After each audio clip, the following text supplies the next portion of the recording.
आज हम लोग द लीफ चैप्टर का दूसरा पार्ट पढ़ेंगे। The vegetative propagation in leaves. Some plants reproduce themselves from leaves. कुछ प्लांट्स लीफ से रिप्रोड्यूस होते हैं। The leaves of some plants develop adventitious buds on them.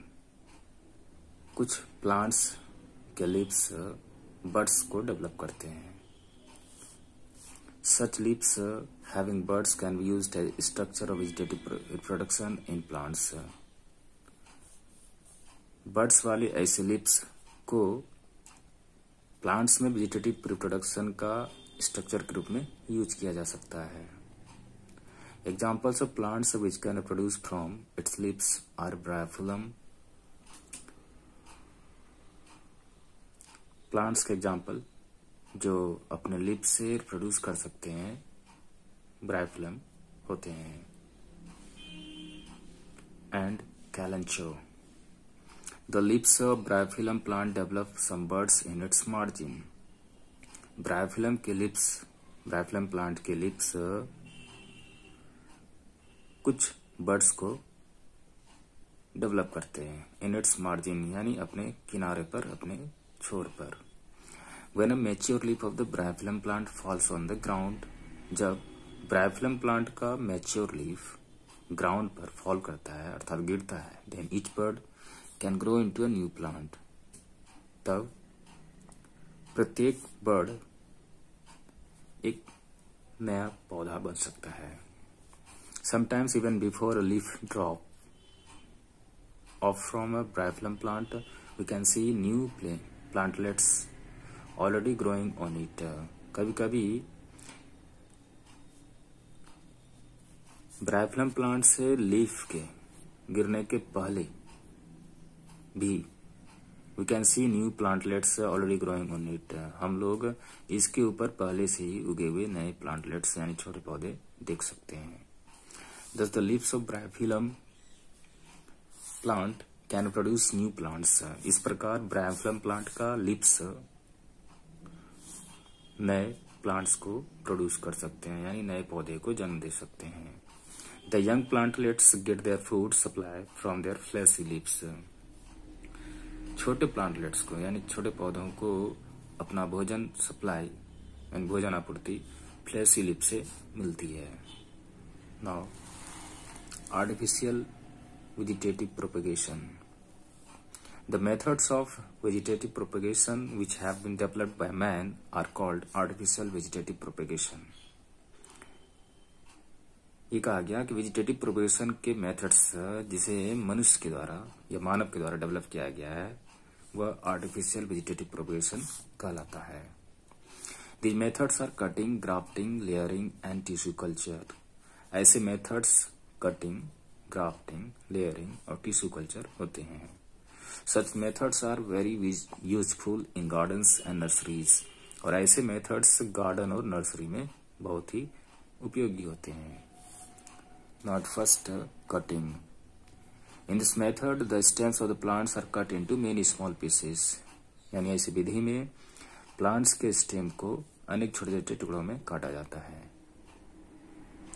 Each part of the stem must have an axillary bud at the node or internode.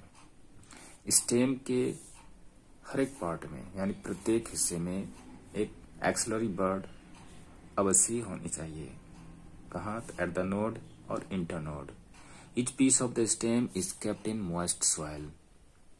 Stem के प्रत्येक piece को, प्रत्येक टुकड़े को मॉइस्ट सॉइल में या नम मिट्टी में रखा जाता है। Over a period of time, एक निश्चित समय के बाद roots develop at the base of stem.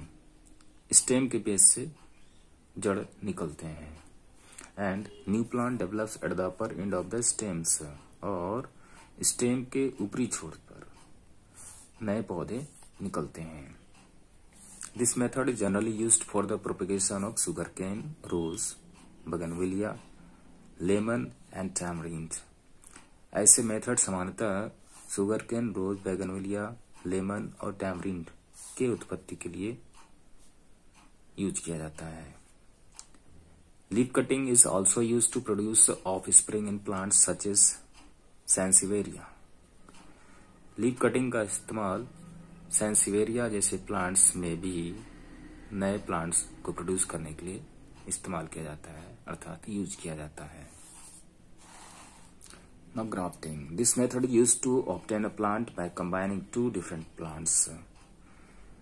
इस मेथड का इस्तेमाल दो अलग अलग प्लांट्स को कंबाइन करके एक नए प्लांट प्राप्त करने के लिए किया जाता है। Thus, it produces a variety with the features of two different plants. इस प्रकार यह दो अलग अलग प्लांट्स के फीचर के साथ वाले वैरायटी प्रोड्यूस करती है। इन दिस मेथड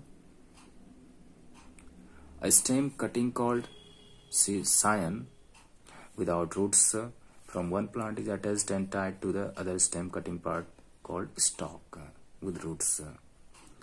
इस मेथड में कटने वाला स्टेम कटिंग कॉल्ड सायन यानी काटे जाने वाले स्टेम जिसे सायन कहा जाता है without roots from one plant, एक प्लांट से is attached and tied to the other stem cutting part called stock.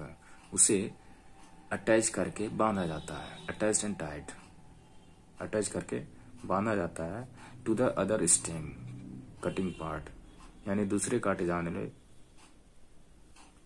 Stem के साथ, जिसे स्टॉक कहते हैं।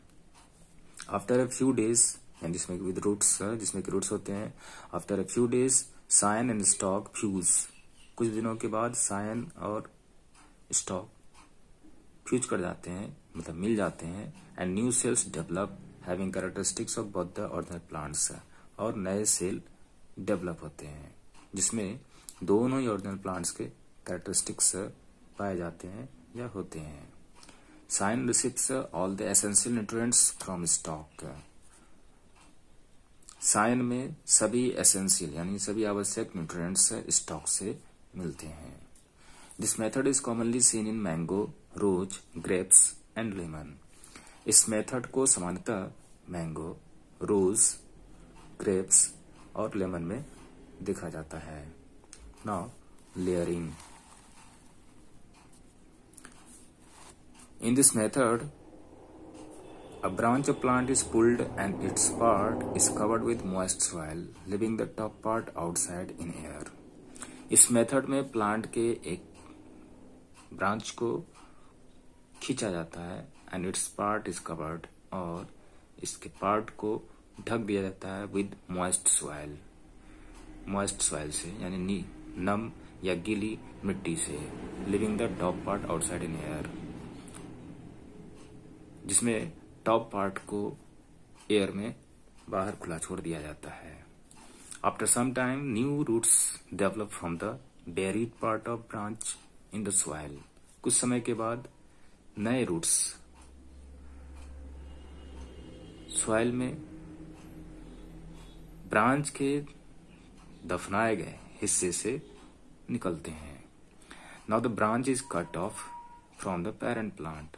अब ब्रांच को पेरेंट प्लांट से काट लिया जाता है यानी काट कर अलग कर लिया जाता है। The part of the branch which has developed roots grows to become a new plant.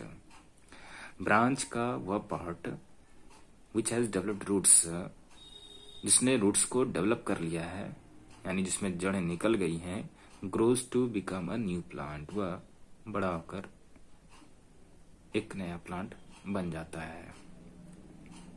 Layering is done in jasmine, lemon, china rose. Jasmine layer चाना रोज में लेयरिंग की जाती है। नाउ नेक्स्ट है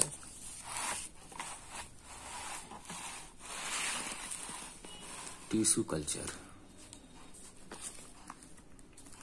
tissue culture involves growing a plants in test tubes under laboratory conditions. Tissue cultures में plants की growing test tube में की जाती है जो लेबोरेटरी कंडीशंस में होती हैं। A small piece of the plant is grown in a suitable medium in the test tube. Plant के एक छोटे से पीस को टेस्ट ट्यूब में सुटेबल मीडियम में उगाई जाती है। An unorganized mass of cell known as callus develops from it. Cell का एक अनऑर्गेनाइज्ड मास यानी टुकड़ा जिसे कैलस कहा जाता है, इससे निकलती है। The callus is put in hormone containing medium which induce cell differentiation and formation of plantlets. Callus को एक हार्मोन कंटेनिंग मीडियम में डाला जाता है, यानी हार्मोन वाले मीडियम में डाला जाता है, विच इंड्यूस सेल डिफरेंशिएशन, जो सेल डिफरेंशिएशन को इंड्यूस करती है, एंड फॉर्मेशन ऑफ प्लांटलेट्स, और एक नए पौधे का निर्माण करती है। The plantlets develop into an independent plant when transferred to the soil. Plantlets एक इंडिपेंडेंट प्लांट के रूप में डेवलप हो जाता है when transferred to the soil, जब इसे मिट्टी में ट्रांसफर किया जाता है। A large number of plants can be produced from a tiny piece of the plant. बड़ी संख्या में प्लांट्स के छोटे छोटे टुकड़ों से प्रोड्यूस किया जा सकता है। This method is useful in the propagation of ornamental plants such as orchids, asparagus, chrysanthemum, etc. ऐसे मेथड ऑर्नामेंटल प्लांट्स यानी सजावटी पौधे जैसे कि ऑर्चिड, एस्परागस और क्रिसैंथेमम इत्यादि के उत्पादन में या उसकी उत्पत्ति में यूजफुल होती है। Now the advantage and disadvantage of vegetative propagation. Advantage यानी लाभ क्या है? तो vegetative propagation is a faster method to produce a new plant. Vegetative propagation एक नए प्लांट को प्रोड्यूस करने का ज्यादा तेज तरीका है, यानी फास्टर मेथड है। There is no difference between parent plant and produced plant. Parent plant और प्रोड्यूस्ड प्लांट में कोई अंतर नहीं होता है। It is very useful method for production of seedless plants such as grapes and banana. यह seedless plants जैसे कि ग्रेप्स और बनाना के उत्पादन के लिए एक बहुत ही यूजफुल मेथड है। The plants produced by vegetative propagation bear flowers and fruits earlier than the new plants produced by seeds. Vegetative propagation के द्वारा उत्पन्न किए गए प्लांट्स में नए प्लांट्स यानी बीज से उगने वाले नए प्लांट्स से कहीं ज्यादा पहले फ्लावर और फ्रूट्स निकलते हैं।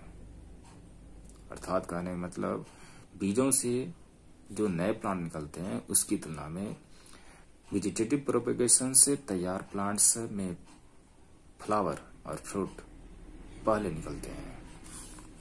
नाउ द डिसएडवांटेजेस यानी हानियां अर्थात नुकसान। All plants propagated by this method have same features. इस मेथड से प्रोपेगेट गए यानी उत्पन्न किए गए सारे प्लांट्स में सेम फीचर्स होते हैं, मतलब एक जैसे विशेषताएं होती है। thus they are likely to be infected by the same infections. इस प्रकार वे सेम इन्फेक्शन से इन्फेक्टेड होते हैं। It can result in the destruction of entire crop. इसके परिणाम स्वरूप पूरे फसल की बर्बादी हो सकती है। As there is no dispersal of plants, चूंकि प्लांट्स का कोई डिस्पर्सल नहीं होता है, there are chances of overcrowding. तो चांसेस है कि ओवरक्राउडिंग हो। इसी के साथ आज का ये चैप्टर समाप्त होता है।